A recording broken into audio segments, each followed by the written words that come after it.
Alberto, ¿qué tal? Cuéntame desde hace cuánto tiempo vives en México. A ver, la primera vez que yo vengo a México en el año 1995 fue porque una productora de acá iba a hacer una telenovela y el primer capítulo lo había escrito y la historia era de Cabruja.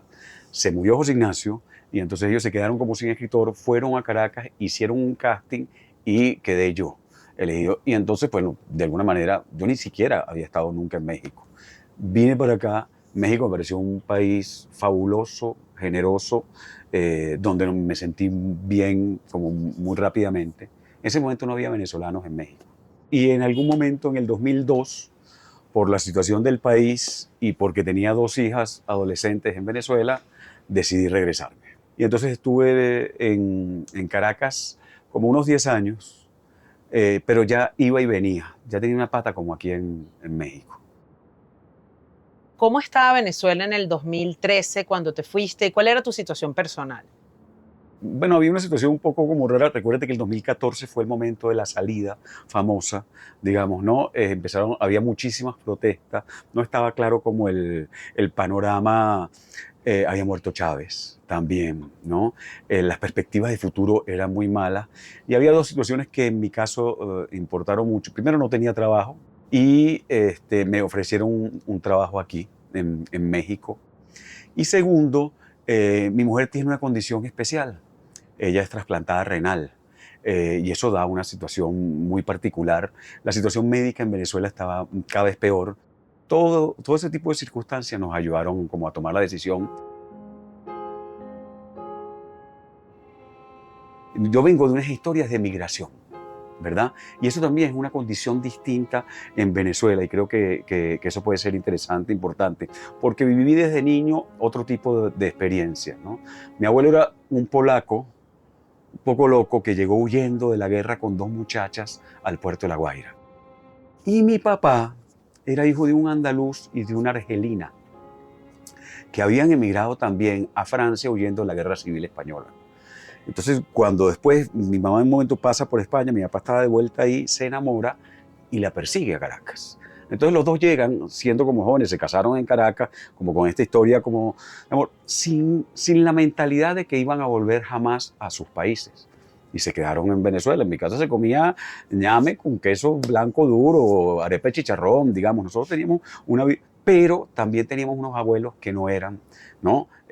No habían nacido en Acarigua, ¿entiendes? ¿No? Los Tishka no venían del Tocuyo, digamos, ¿no? Entonces, por mi propia historia personal, yo creo que la adaptación me resultó como más fácil, menos problemática o menos traumática, porque había visto eso como en mi familia, digamos. Siendo hijo inmigrante, igual yo jamás pensé en que iba a ser migrante, y eso es muy venezolano. Nosotros siempre pensamos que recibíamos gente, no que íbamos a salir, y menos en una situación como esta.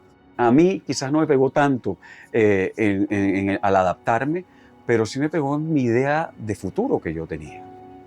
Eso es lo que más siento yo como trágico, como una herida en mi vida.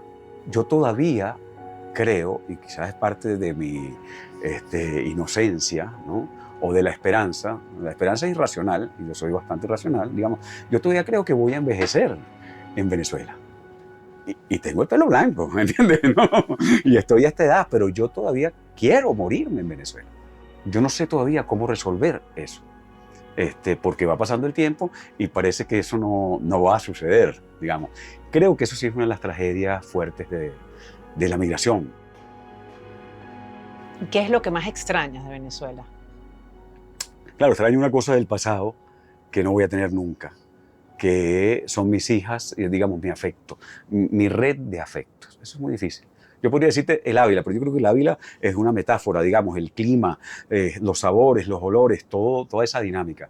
Pero realmente, esa idea de la familia, ¿entiendes? Que está desperdigada por un mapa, para mí es muy difícil. Yo quisiera volver a un momento donde yo vivo, es decir, que es muy imposible, donde yo los miércoles puedo ir a buscar a mis nietos a la escuela, traérmelos para mi casa y los sábados puedo ver a mis hijas, etc.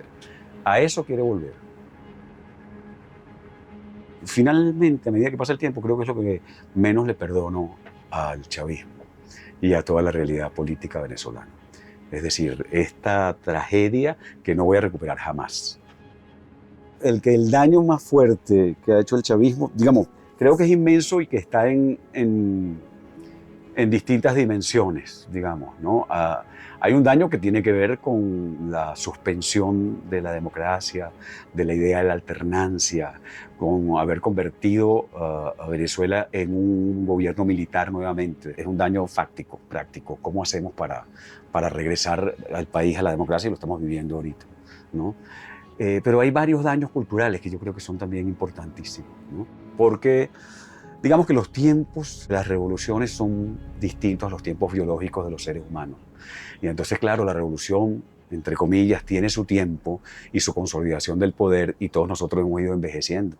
Y yo estoy aquí y hablo y te hablo a ti de mi envejecimiento, de mi muerte, ¿no? De querer volver a Caracas, te hablo de mis nietos, de mi hijo, porque a medida que pasa el tiempo, para mí todo es mucho más duro, más difícil y lo pienso de otra manera a cómo se piensa, cómo se ve y cómo se vive el poder y la revolución, digamos. Y finalmente, todos nos vamos orillando a un dilema moral que es muy complicado, ético, que uno dice, estos tipos merecen la violencia, porque lo que han hecho y cómo se han comportado es tan malo y tan fuerte y están tan decididos a no salir que terminamos nosotros convirtiéndonos en algo que quizás no queremos, pero deseamos. ¿Entiendes? Que tú dices, es que alguien tiene, estos tipos no van a salir sino de otra forma. Entonces, ese proceso también es como un envenenamiento de nuestra alma, de nuestra cosa cultural, que a mí me parece muy, muy doloroso también, ¿no? Complicado. Exacto. Hablabas de daños culturales. Ujú. Concretamente, ¿qué te viene a la cabeza? Bueno, yo no sé qué idea tenemos los venezolanos ahorita de la democracia y de la idea del otro. Creo que el gran problema, por ejemplo, del chavismo es la no aceptación del otro y de la diversidad, ¿no? De que el otro puede ser diferente, pensar diferente y que tiene derecho. El chavismo lo primero que hizo fue deslegitimó la diversidad, ¿verdad? Entonces, digamos, eso es un punto de partida terrible, ¿no? Porque si tú eres otro, si piensas distinto, Chávez llegó a decir que no es chavista, no es venezolano. Eso ya es un punto de partida cultural en cualquier país impresionante, ¿no? Es decir, si la historia de la civilización es más bien la historia de lo heterogéneo, de la aceptación de lo diverso, eso es fatal para cualquier sociedad, ¿no? Pero habla del desespero, ¿no? Y es falta de discernimiento social, de entendernos, de ver, ¿no? Que podemos ser diferentes, que las sociedades funcionan así. ¿Y has sentido miedo de volver a raíz de, no sé, tus libros, los artículos que has escrito? Fíjate que yo este año no fui en Navidades, porque siento que la situación estaba como mucho más revuelta, era menos prudente, todo está más descontrolado, hay unos niveles incluso donde es muy difícil analizar, prever qué puede pasar. Y a cualquier periodista, pero no, defensor de los derechos humanos, cualquier persona, porque no sabes de qué depende, ¿no? Y es un poder que actúa con una impunidad absoluta. Entonces, sí, cada vez como que el temor, la prudencia es mayor. ¿Y qué le agradeces a Venezuela? Digo, pregunta rara porque lo primero que me pregunto es qué es Venezuela ahora, quién es. Es decir, tú dices, bueno, pues yo le tengo que agradecer todo porque es mi país, digamos, yo podría hablar 2 horas, ¿entiendes? ¿No? Diciendo qué cosas me gustan o no, digamos, pero ese país ahorita ha cambiado tanto, ¿no? Que tú dices, ¿en qué pensamos nosotros cuando pensamos en Venezuela? Que podría ser muy interesante porque yo podría decir, bueno, las alternativas son muchas. Yo puedo pensar en el Salto Ángel, puedo pensar en mi familia, puedo pensar en mi historia, pero puedo pensar en Diosdado Cabello, puedo pensar en los militares, puedo pensar en la represión que hemos visto durante estos últimos años. Eso también son Venezuela. Ellos también son venezolanos. Y no sé qué hacemos con eso, digamos, ¿no? Entonces, pues yo le agradezco a Venezuela, yo no puedo sentirme sino venezolano, ¿verdad? Y siento que lo que soy viene de ahí, aunque no sepa muy bien ahorita cómo es mi país, digamos, ¿no? Y qué es. ¿No? Yo creo que una de las cosas que a mí me parece más difícil para reconciliarnos nosotros es un poco entender que también somos ese horror, ¿verdad? O sea, ¿qué hacemos con eso? Porque nosotros estamos muy acostumbrados, como muchos nacionalismos, a decir somos lo mejor del mundo y Venezuela es lo más lindo, lo más bello, lo más bueno, lo más generoso, lo más espontáneo, lo más divertido. Entonces, bueno, también creo que somos los más crueles, los más violentos, los más injustos, ¿verdad? Entonces, ¿qué hacemos con todo esto y cómo lo vivimos? Creo que es parte de los problemas como actuales. Venezuela significa muchas cosas a las que no sé si regresaré y no sé si existen, ¿verdad? Entonces, hay un país que yo tengo idealizado, que está en el imaginario, que está en mi nostalgia, en mi deseo, ¿verdad? Al que añoro muchísimo, ¿no? También hay una Venezuela y hay un país que existe ahora fuera del mapa. Y yo creo que también eso es importante.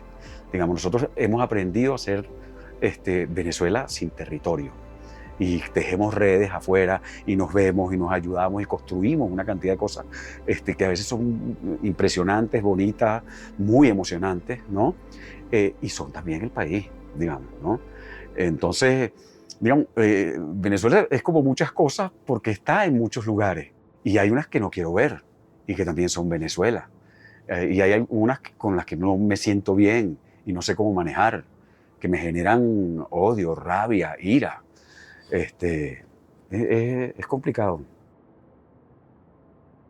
¿Y qué características crees tú que tenemos los venezolanos en general que nos ayudan a adaptarnos a donde llegamos? Bueno, fíjate, hasta los gatos. Los venezolanos somos como muy lanzados, emprendedores, y hay una cosa que es caribeña, que es esta cosa como frontera audaz, digamos, ¿no? Y los venezolanos nos levantamos rápido, ¿sabes? Creo yo. Es decir, que recibimos unos golpes y tú dices, wow, qué duro, pero tampoco te tomas tan en serio a ti mismo y entonces hasta del orgullo, de la autoestima, te recompones y dices, vamos a echarle pichón y vamos a darle de nuevo y vamos a volverlo a intentar. Creo que ahí hay una actitud que a veces no es tan común en otras idiosincrasias y que nosotros la tenemos. Y has tenido que limitar esos aspectos de tu personalidad entonces en algunos entornos aquí en México. Cuando yo llegué a México al principio había cosas que yo no entendía. Yo fui de las primeras veces a una comida. Íbamos con Armando Manzanero para convencerlo de que él hiciera el canal y él, el canal de televisión y él tenían que llegar a un acuerdo para que hiciera el tema de la telenovela que estábamos haciendo que se llamaba Nada Personal.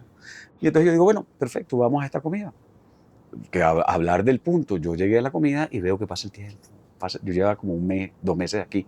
Pasaron 3 horas y nunca nadie habló de lo que íbamos a hablar. Y yo empecé como a desesperarme, ¿no? Hasta que me agarró uno y me dijo, mira, esto que estamos haciendo es lo que hay que hacer. Y después, cuando salgamos, Armando Manzanero y ese otro señor van a cruzar una llamada telefónica y arreglarán el asunto. Pero todo lo demás era protocolo, era una ceremonia necesaria que yo no entendía que era necesaria. Yo pensaba que había que llegar y decir, bueno, estamos aquí por esto, ya lo sabemos. Antes de que se emborrachen, miren, aquí la cosa es así y así, ¿estamos de acuerdo, sí o no? No, aquí era como al revés. Digamos, entrar, digo, es un ejemplo como de las pequeñas ceremonias que uno tiene que aprender, respetar, entender y jugar. Mire, ¿y tu palabra mexicana favorita? ¿Cuál es? Hay un verbo mexicano que yo adoro y me parece genial, que es el verbo engentar.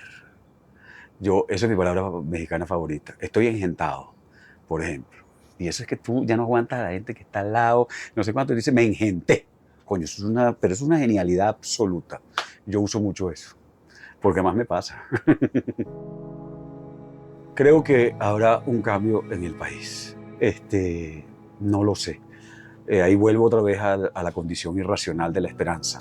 Yo creo que sí, pero es absolutamente irracional. Si yo me pongo como objetivo y hago como un análisis, digo, no en estos momentos. Y hoy que estoy diciendo esto, que es 31 de enero del 2025, de repente nos llevamos una gran sorpresa porque hay un enviado de Donald Trump hablando con Maduro. Digamos, la historia está llena de imponderables. En eso creo. Además, nosotros venimos de un imponderable que se llama Hugo Chávez. Nadie pensó en la Venezuela que estamos nosotros que iba a haber alguien que iba a dar un golpe de Estado. Que además ese alguien hablaba 1 minuto de televisión y iba a tener fama. Y además que iba a salir y iba a decidir no seguir por la violencia, sino meterse en la campaña electoral. Es decir, en la historia hay una cantidad de cosas inesperadas e imponderables que pueden producir los cambios históricos. En eso es lo que yo fundo mi esperanza. O sea que si hubiese un cambio radical en Venezuela, ¿tú regresarías? Sí, Yo creo que sí, ¿cómo no? Me encantaría, pero totalmente. No, si hubiera un cambio, e incluso te diría, si no hay un cambio radical, sino algún tipo de cambio, y yo pudiera regresar, yo lo haría. Eso es un problema, porque yo lo que tengo es un espejismo. Yo no voy a regresar al país que tengo en la cabeza, en la memoria afectiva. Entre otras cosas porque ahí no está mi familia, ya, ¿verdad? Pero aún así, prefiero regresar a eso que no es, pero que se parece. Bueno, hay un poeta mexicano que se llama José Emilio Pacheco y él tiene un poema que se llama Alta Traición, que dice, no amo a mi patria, pero daría la vida por algunos ríos, una montaña, un poco. Eso es lo que siento yo. Digamos, no hay un tema con la patria, sino la patria está en unas cosas pequeñas que son las que finalmente nos atan a eso. Es lo que uno recuerda y a donde uno quiere volver.